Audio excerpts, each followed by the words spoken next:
Are you excited for Japan? Yeah. Are we going to Tokyo? Yes, Yeah. we're going to. I was going to. Lucas! Lucas, stop it! I need to post on Facebook, bro. Everybody. So who's excited? Me. Are you excited, Lucas? See you in Japan. Konnichiwa! Hello mga kabaks! This time naman, biyahe tayo ng international. This is not our first international. Siyempre, nauna na tayong bumisita sa Pilipinas. But this time, pupunta tayo sa Japan. At one week tayo nun. Kami na ang bahala sa pasyal nyo. So join us and enjoy. After few minutes, we arrive in the airport. Ayla, what are you waiting? For airplane. Where are you going, Lucas? Are you excited? Yes, I'm excited. What do you want to see in Japan? Princess. Princess? Yeah, Mickey Mouse. What else? Nothing. Nothing. What do you want to eat? Yes, I eat bubblegum. Bubble. Yeah, we already have bubblegum, right?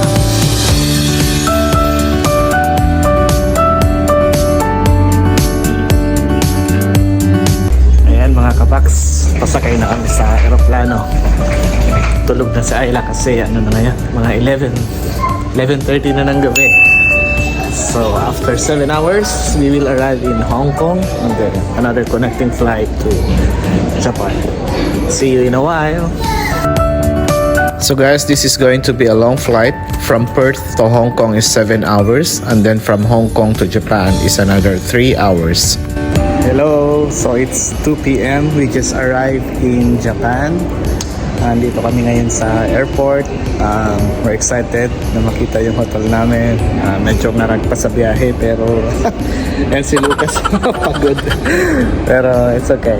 It's part of traveling. So let's wait and see what's gonna be happening later. See ya! After filling up the requirements of customs, bumili na rin kami ng Pasmo card that we will be using to ride the trains here. But going to the hotel, nag-taxi muna kami kasi marami kaming bagahe. And it's hard to commute, especially with the kids. Makwento ko lang yung experience namin sa airport. We spent 2 hours bago kami nakalabas. First is dahil mahaba ang pila, and second is hindi namin na-research ng maayos kung ano ang kailangan ng customs at immigration sa Japan. So for first-timers like us, our advice is to check the Japan Visit web for most recent update regarding tourist requirements. So for us, when we arrive, we have to fill up 2 forms, the custom form and the immigration form. Plus, we need to register online for a QR code. If you can do these things in advance, then you can save a lot of time in the airport. Having said that, my first impression of Japan, maganda at malinis. And finally, we arrive at the hotel.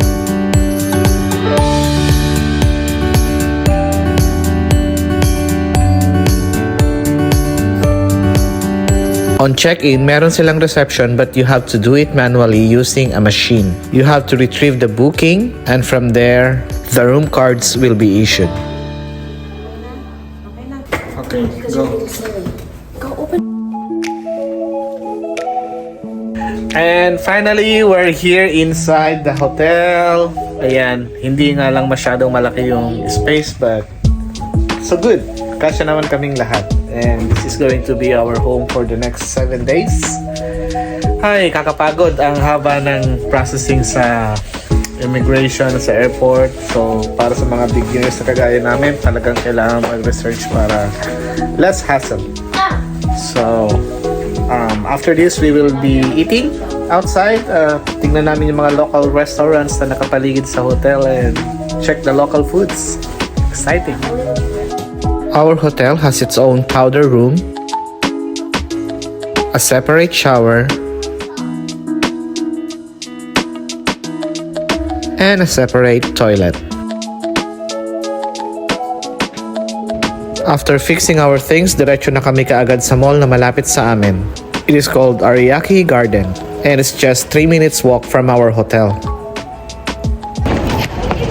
Ayan, so first night namin, we're working here in Ariake Garden. I think this is a hotel and a mall at the same time. I'm not too sure. But Looks nice.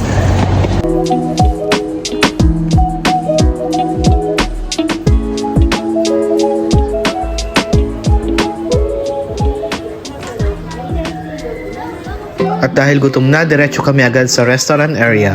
Like any other mall, yung mga restaurant nila ay nakaposition lang din sa iisang area or floor.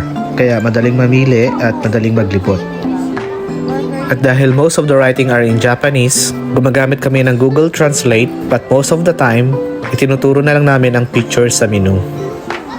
Kakain kami ng dinner. So what are you trying to choose? Ayos lang naman.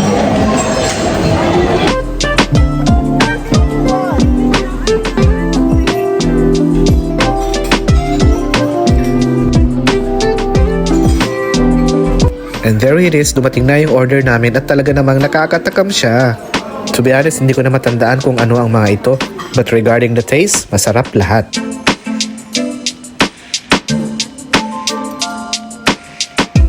So without further ado, let's taste it.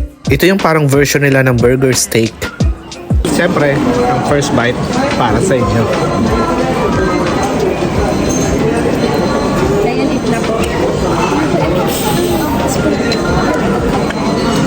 Wow!